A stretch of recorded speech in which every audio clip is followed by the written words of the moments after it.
Bismillahirrahmanirrahim. Assalamualaikum warahmatullahi wabarakatuh. Perkenalkan, nama saya Abdul Parmansyah SEMM, lahir di Sengkang pada tanggal 21 September 1990. Salah satu dosen Universitas Vira Bakti Makassar, program studi manajemen. Sebagai dosen, saya wajib melaksanakan tridharma perguruan tinggi, yaitu pendidikan dan pengajaran, penelitian dan pengembangan, dan pengabdian masyarakat. Pada kesempatan ini, saya akan menyampaikan salah satu dharma yang dilakukan, yaitu pengajaran. Salah satu mata pelajaran yang diampu adalah mata kuliah studi kelayakan bisnis. Beberapa hal yang terkait dalam mata kuliah studi kelayakan bisnis, yang pertama adalah deskripsi mata kuliah. Mata kuliah untuk studi kelayakan bisnis merupakan mata kuliah yang wajib dalam program studi manajemen yang memiliki bobot SKS sebanyak 3 SKS.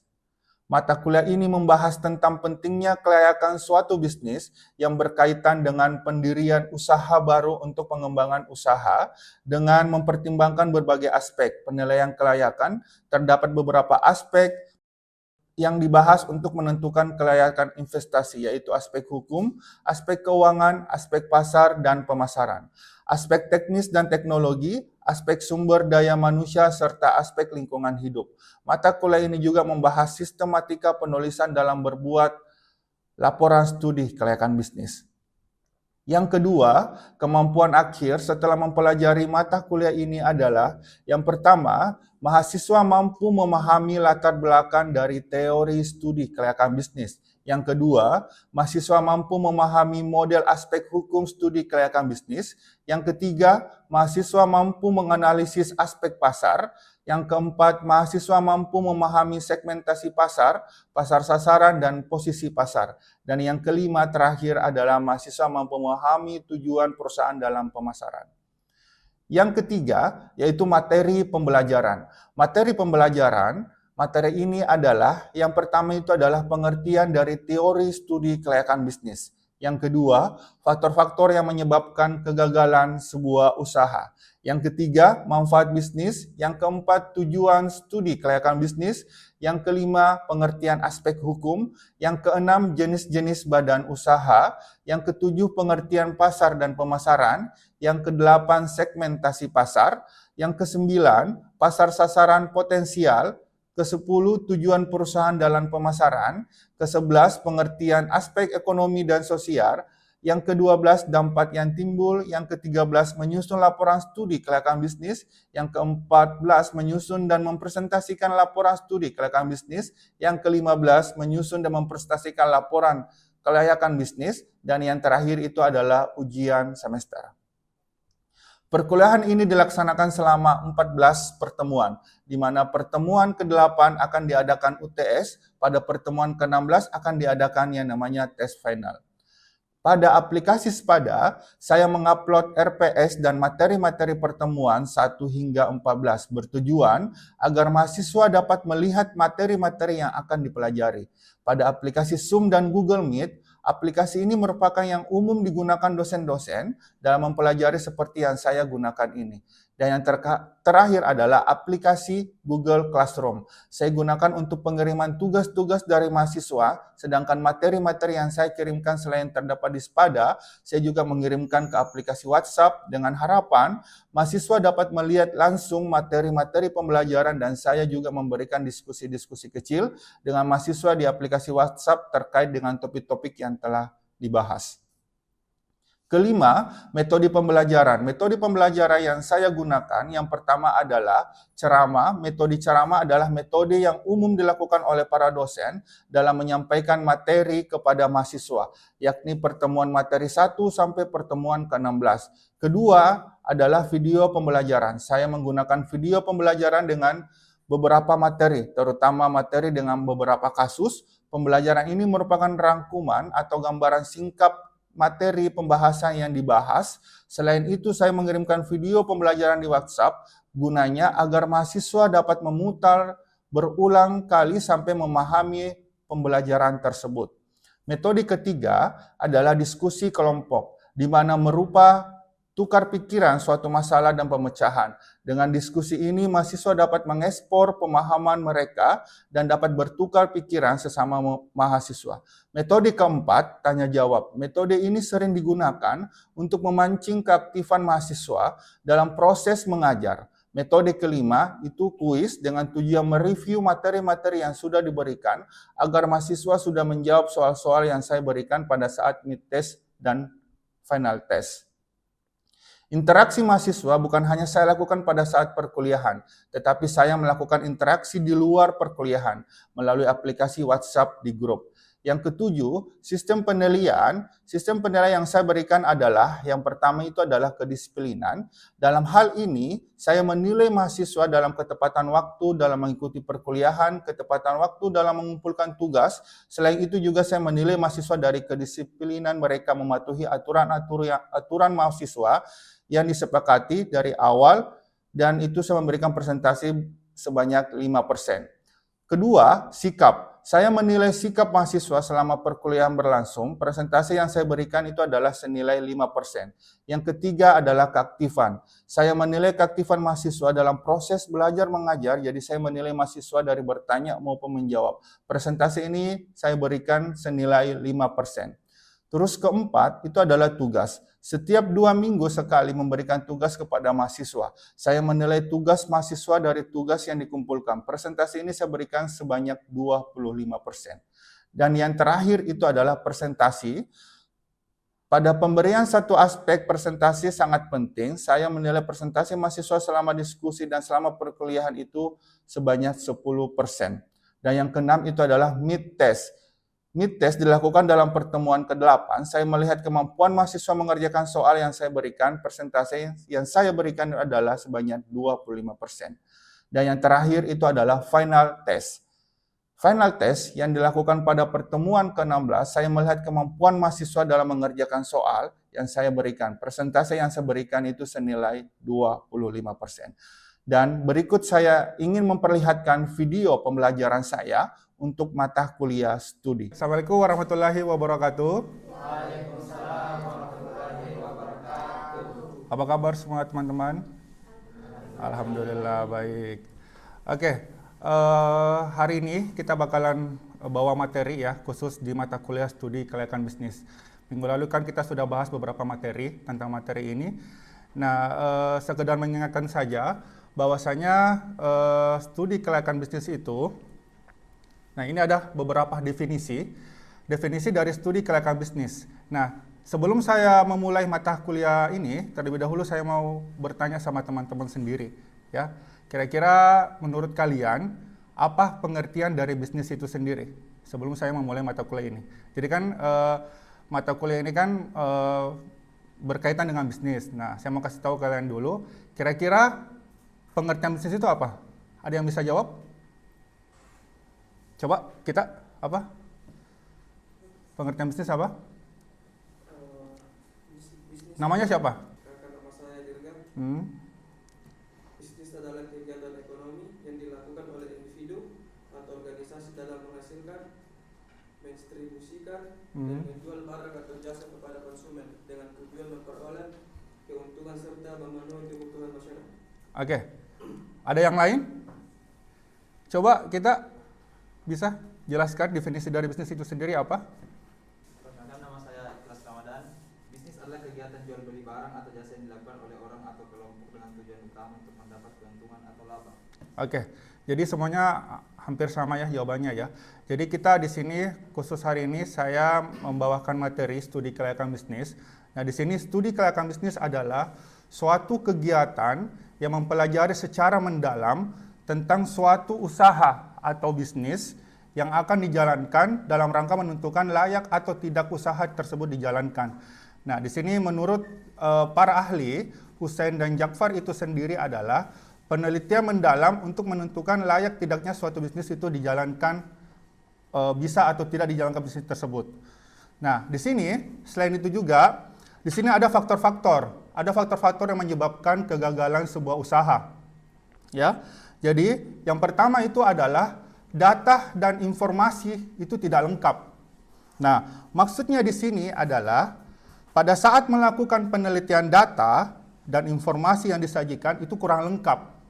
Nah, sehingga hal-hal yang seharusnya menjadi penilaian tidak ada, kemudian dapat pula data disediakan tidak dapat dipercaya atau palsu. Nah, makanya itu disebut dengan data dan informasi tidak lengkap, ya. Nah, terus poin kedua, mengapa faktor kegagalan usaha? Itu karena tidak teliti. Nah, kenapa dikatakan tidak teliti? Itu karena kegagalan dapat pula disebabkan karena kurang teliti dalam meneliti dokumen yang ada. Oleh karena itu, dalam hal ini, tim studi kelayakan bisnis perlu melatih atau mencari tenaga yang benar-benar ahli di bidangnya. Ya. Nah, itu poin kedua. Nah, poin ketiga lagi itu adalah salah perhitungan. Nah, salah perhitungan di sini maksudnya adalah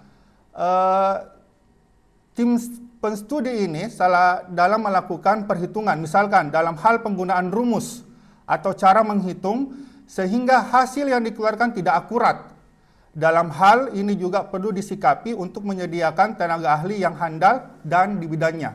Nah, itu poin ketiga. Nah, poin keempat, faktor-faktor yang menyebabkan kegagalan usaha itu adalah pelaksanaan pekerja yang salah. Maksudnya di sini adalah para pelaksana bisnis sangat memegang peranan penting, ya, sangat memegang peranan penting dalam keberhasilan menjalankan bisnis tersebut. Apabila para pelaksanaan di lapangan tidak mengerjakan proyek secara benar atau tidak sesuai dengan pedoman yang telah ditetapkan, maka kemungkinan bisnis itu akan bakalan gagal. Ya, itu makanya itu termasuk dalam pelaksanaan pekerjaannya yang salah.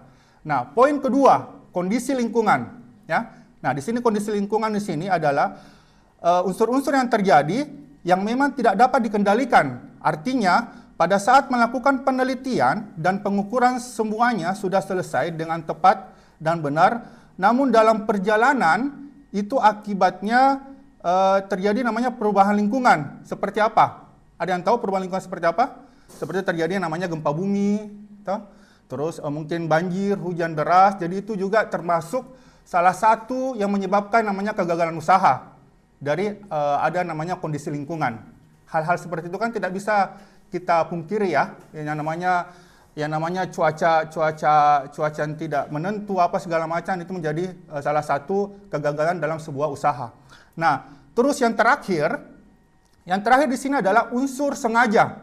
Nah, maksud dari unsur sengaja itu adalah kesalahan yang sangat fatal adalah adanya faktor kesengajaan untuk berbuat kesalahan.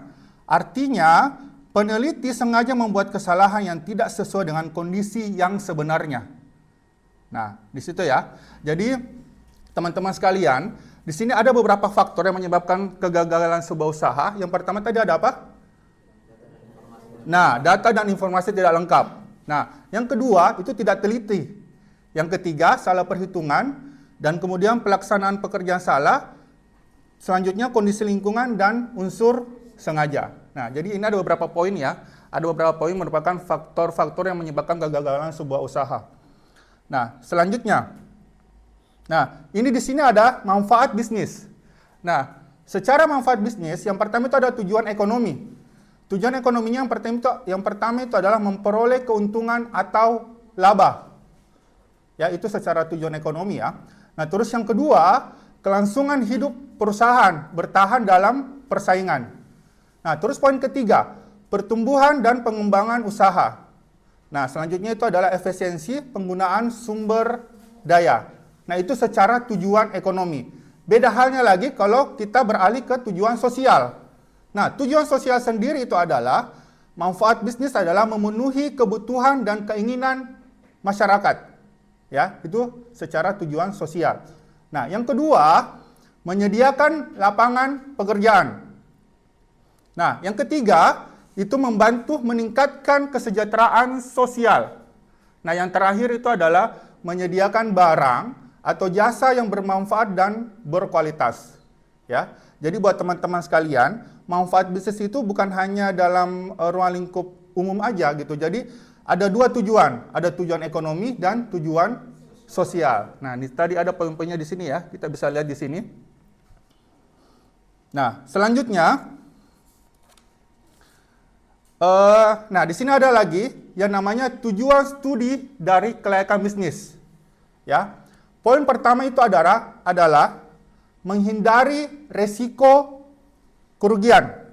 Ya, menghindari resiko kerugian. Maksudnya di sini adalah untuk mengatasi resiko kerugian di masa yang akan datang, karena di masa yang akan datang ada semacam kondisi ketidakpastian. Kondisi ini ada yang dapat diramalkan akan terjadi atau memang dengan sendirinya terjadi tanpa dapat diramalkan. Nah, dalam hal ini, fungsi studi kelayakan bisnis adalah untuk meminimalkan resiko yang tidak kita inginkan, baik resiko yang dapat kita kendalikan maupun yang tidak dapat kita kendalikan. Nah, itu menghindari resiko kerugian. Nah, tujuan studi kelayakan bisnis kedua itu adalah memudahkan yang namanya perencanaan. Ya, memudahkan perencanaan. Maksudnya di sini adalah jika kita sudah dapat meramalkan apa yang akan terjadi di masa yang akan datang, maka akan mempermudah kita dalam melakukan perencanaan. Ya. Dan hal-hal apa saja yang perlu direncanakan? Perencanaan meliputi beberapa jumlah dana yang diperlukan. Kapan usaha atau proyek itu akan dijalankan. Ya. Itu poin kedua. Poin ketiga yaitu memudahkan pelaksanaan pekerjaan. Ya, teman-teman ya, ingat ya. Jadi tadi poin pertama apa? Menghindari, ya betul, menghindari resiko kerugian. Kedua, memudahkan yang namanya perencanaan. Itu poin kedua. Nah, poin ketiga itu adalah memudahkan pelaksanaan pekerjaan. Nah, maksudnya di sini adalah dengan adanya berbagai rencana yang sudah disusun, akan sangat memudahkan pelaksanaan bisnis. Para pelaksanaan yang mengerjakan bisnis tersebut telah memiliki pedoman yang harus mereka kerjakan.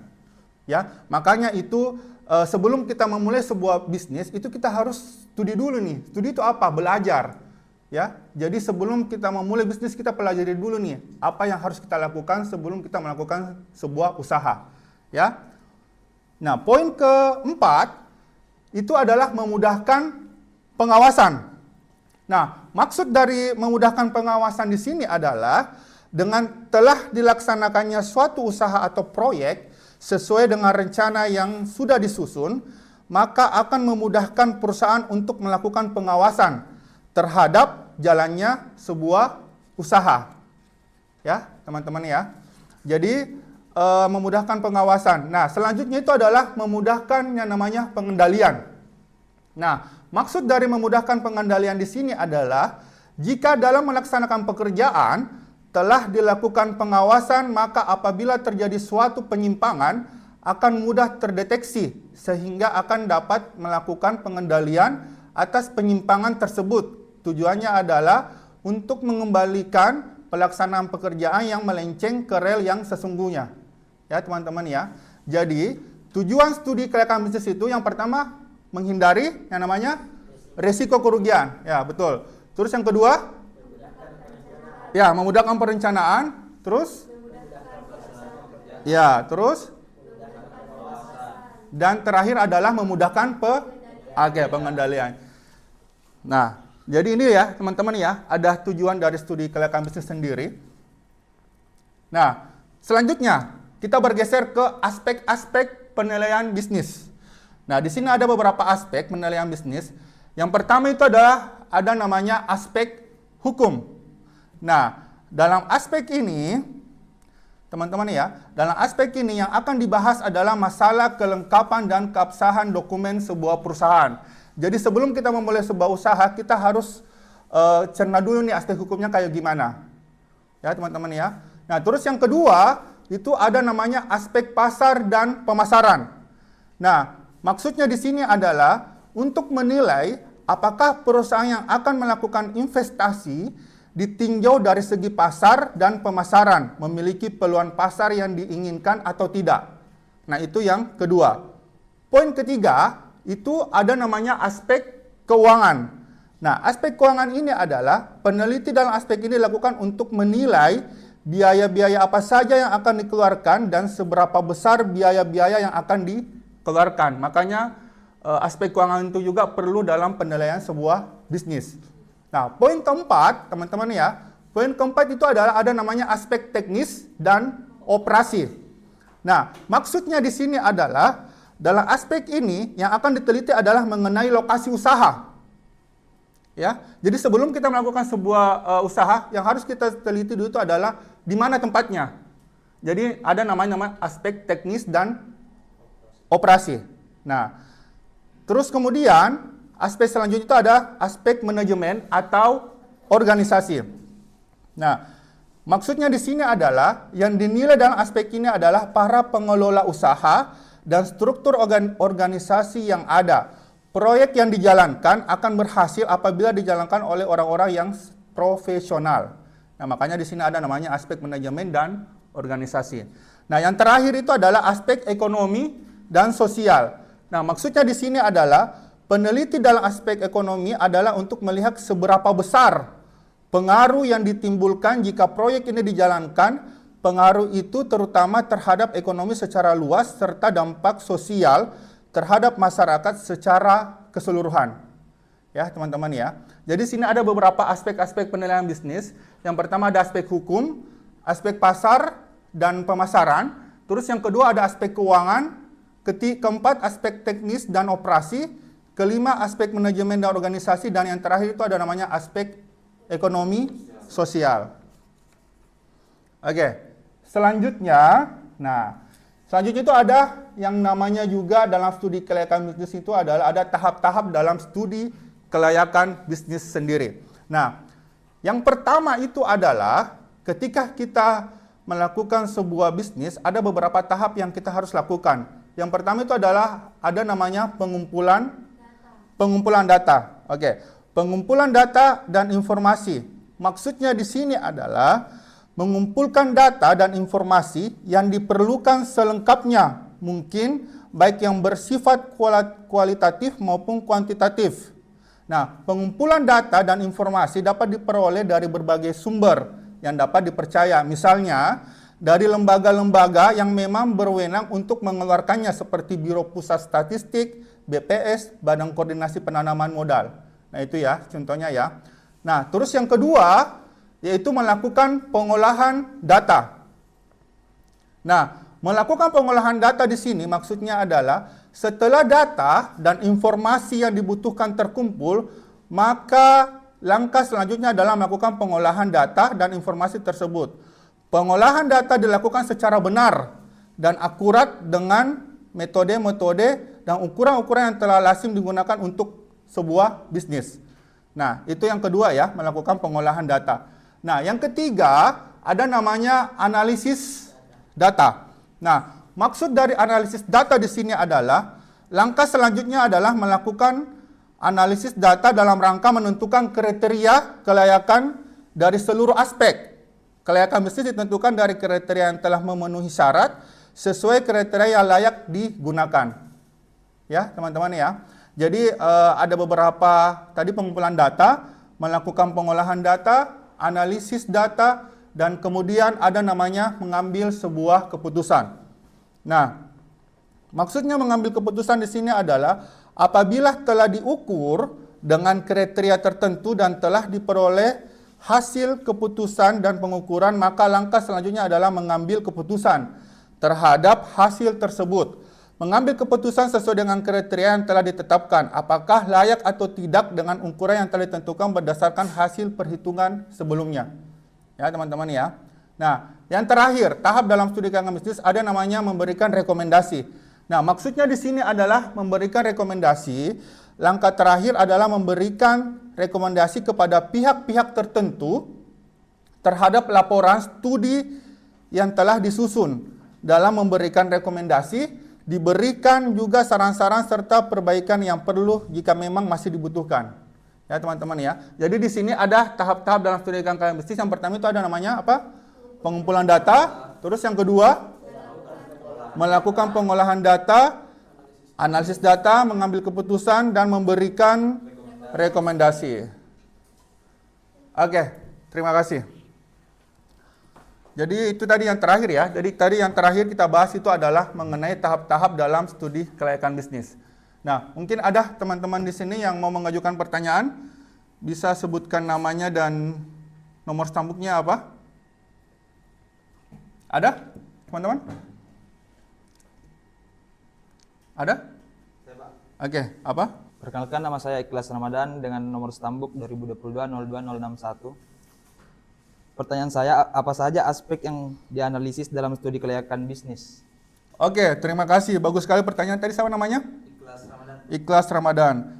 Jadi, jawabannya itu adalah aspek pasar dan pemasaran, aspek teknisi, operasional, aspek manajemen, aspek hukum, terus ada juga dibilang aspek keuangan, dan juga aspek sosial dan lingkungan. Ada lagi yang mau bertanya? Ada? Oke. Baik, perkenalkan, nama saya Melinda dengan NIM 2022-02005. Mengapa aspek pasar penting dalam studi kelayakan bisnis?